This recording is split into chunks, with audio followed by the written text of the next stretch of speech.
Bonjour, bienvenue à l'Atelier Librairie, le livre voyageur animé par Fabienne Roch et moi-même, Bruno Lalonde. Nous sommes à Montréal le 28 octobre 2020.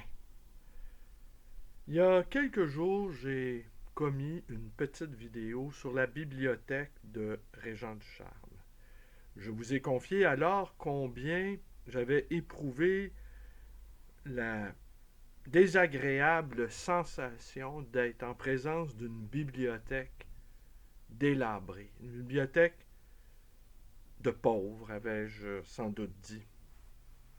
Et il y a mon ami René Daunet qui me faisait la remarque que sa bibliothèque de pauvres allait d'une certaine manière avec le travail d'assemblage de ses trophées, de ses œuvres d'art. D'ailleurs, Nardou Lafargue, Elisabeth Nardou Lafargue, a écrit un livre sur le travail romanesque du charme en utilisant le titre de Poétique du débris. Ce qui est un peu ça, hein, une longue dérive dans les rues de Montréal, dans un circuit balisé. On a cru comprendre qu'il allait toujours aux mêmes endroits. Ça aussi, ça aurait pu être l'objet d'une cartographie exhaustive. Il y avait quelque chose de kantien chez Ducharme dans cette manière de prendre toujours le même trajet, de ne jamais sortir de son univers. Euh, il me faisait aussi la remarque, René Daunet, que c'est vrai qu'il aurait fallu, il était d'accord avec moi en fait pour dire qu'il aurait fallu parler de la bibliothèque de la Compagne, Claire Richard, car c'était, comme tout le monde le sait, un couple hyper fusionnel. Ce qui me faisait penser également à le, le livre qu'a écrit John Copper Powys sur la solitude, sur la nécessaire solitude, mais il évoquait les ermites amoureux, comme le relevait une autre Daunet, Isabelle Daunet, poète, sur sa page Facebook. Livre que j'ai lu il y a très très longtemps. Et Powys, plus j'avance dans la vie, plus j'avance en âge, quoi, plus, plus, il me, plus il me touche. Parce que c'était un penseur indépendant qui donnait des conférences pour gagner sa vie et qui écrivait librement, qui pensait librement. Si on regarde ce qui se passe aujourd'hui, la façon dont c'est extrêmement difficile de dire euh, la censure, l'autocensure, la violence des censeurs. Pour ma part, je pourrais dire qu'il y a eu un basculement. J'étais déjà un adepte de forcené de la liberté d'expression. Mais, euh, mais là, avec l'exécution, avec les exécutions répétées euh, de gens qui délivrent une libre parole et que l'on justifie ou qu'on relativise, personnellement, je suis incapable d'accepter qu'un professeur soit décapité parce qu'il a voulu expliquer euh, et qu'il a même eu la délicatesse d'inviter ses étudiants de confession musulmane à, à quitter la salle parce qu'il allait expliquer les caricatures de Charlie Hebdo. Je pense que nous sommes nombreux dans notre société encore ouverte à, à penser que la liberté d'expression est menacée. Ça nous, ça nous renvoie à la posture du réactionnaire.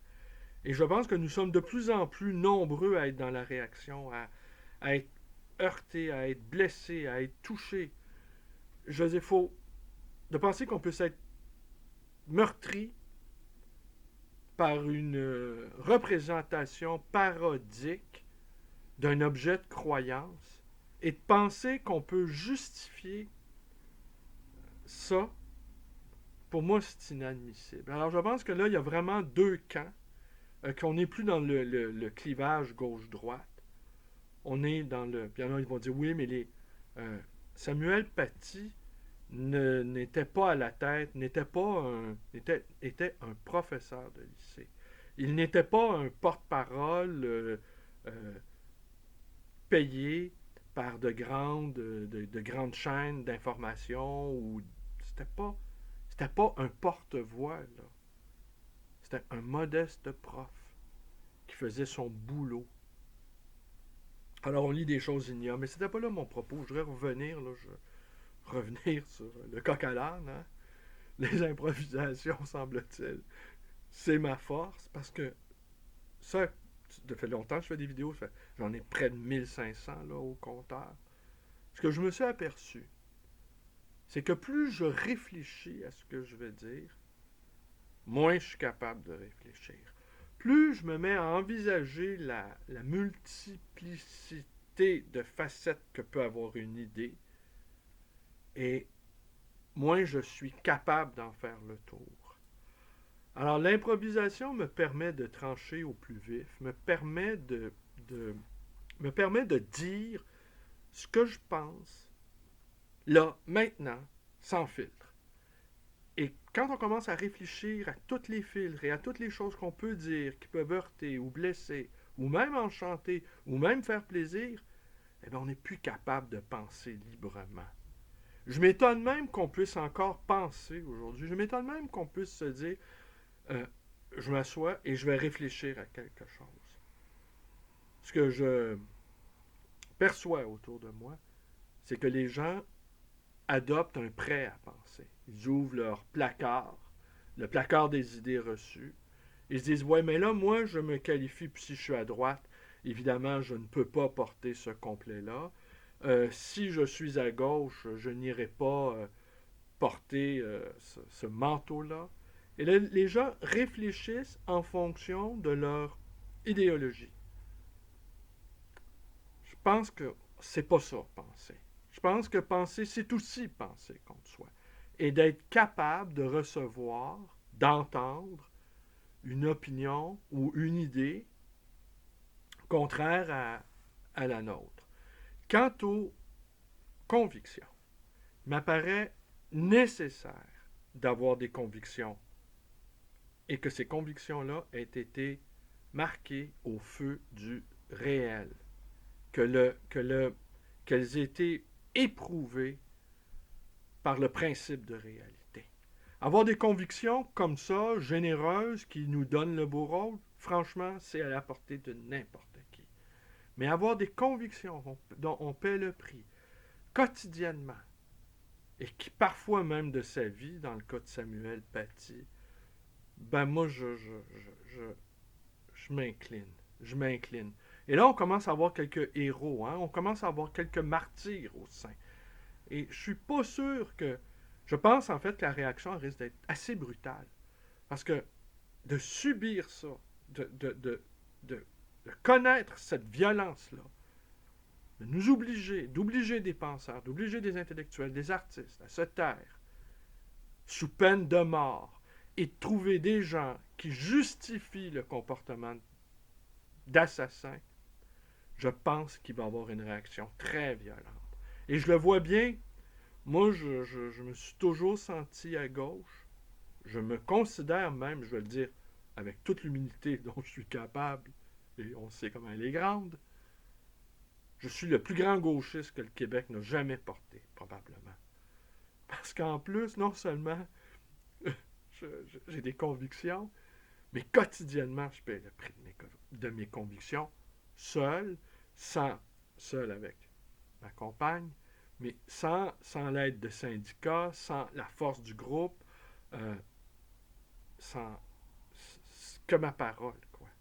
Que ma parole, une petite boutique que j'ouvre quotidiennement dans un univers extrêmement difficile, puis je parle pas de la pandémie nécessairement.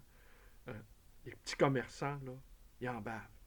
Et malgré tout, parce que je juge, je ne veux pas être à la charge de la société, je ne veux pas, eh bien malgré tout, je continue à avoir la conviction, d'avoir cette conviction-là, que le socialisme est nécessaire. Voilà.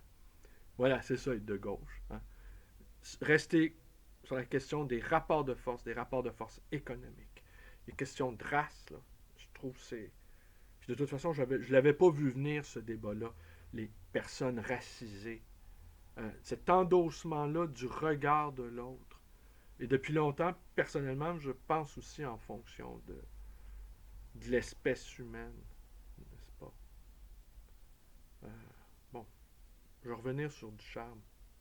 Oh non, je peux pas vous dire tout ça et noyer mon propos dans ce que je voulais vous parler pour de vrai. Alors, ce qu'on va faire simplement aujourd'hui, je vais faire une très courte vidéo et je vais vous annoncer la vidéo suivante. Hein. On va faire une sorte de placement de produit symbolique. Parce que, je vais revenir sur celle de Ducharme, oui, il aurait fallu, euh, il aurait fallu tenir compte des livres de Claire Richard, d'une part, et d'autre part, il y a quelque chose que je n'ai peut-être pas suffisamment dit dans cette vidéo-là, consacrée au livre de Ducharme, c'est que le livre est très très beau. Les photos sont magnifiques. Ce qui est présenté est d'une tristesse absolue, et le noir et blanc, qui ajoute à la beauté, révèle aussi la pauvreté, révèle aussi la misère. Mais samedi dernier, samedi il y a quelques jours donc, j'ai vu l'antithèse de la bibliothèque de Ducharme. La- une bibliothèque, une expérience de vie, et je n'avais jamais vu cela. Voilà, ça fait quand même 30 ans que j'explore des bibliothèques privées, que je fais des recherches archéologiques dans les bibliothèques personnelles, et celle-là, j'avais jamais vu un tel phénomène. Et sans doute, je ne reverrai jamais ça. Et contrairement à mon habitude, parce que souvent, bon, quand je vous parle de bibliothèque, les gens, soit ils ne sont plus de ce monde, ou soit je sais qu'ils appartiennent à des univers tellement opposés aux nôtres, là, les amoureux des livres, que je peux librement m'exprimer, en tout cas. Là, sur ce coup-ci, j'ai demandé la permission de pouvoir parler de cette bibliothèque-là. Voilà. J'ai demandé à la personne qui a charge d'âme de ce monsieur qui, bien involontairement et précocement, est rentré dans le grand âge. Dans le grand âge. On peut rentrer dans le grand âge les yeux ouverts, mais en toute connaissance de cause. Mais parfois, l'existence ne nous offre pas ce privilège-là d'entrer dans la vieillesse consciemment. Et franchement, j'en suis désolé. Par contre, j'ai eu le bonheur, j'ai eu la joie de me porter acquéreur, et voilà, il y a quelqu'un qui rentre à la librairie. Tu peux poser ça là, ici, juste une petite seconde, je suis à toi. Ben voilà, donc, j'annonce la prochaine vidéo, et je vais vous parler de ce monsieur-là dont on m'a permis de vous entretenir. Je vais vous parler de la bibliothèque, je vais vous parler de ce que j'ai vu, de ce que j'ai ressenti. Soit aujourd'hui, plus tard dans la journée, ou demain. Merci et ben, à bientôt.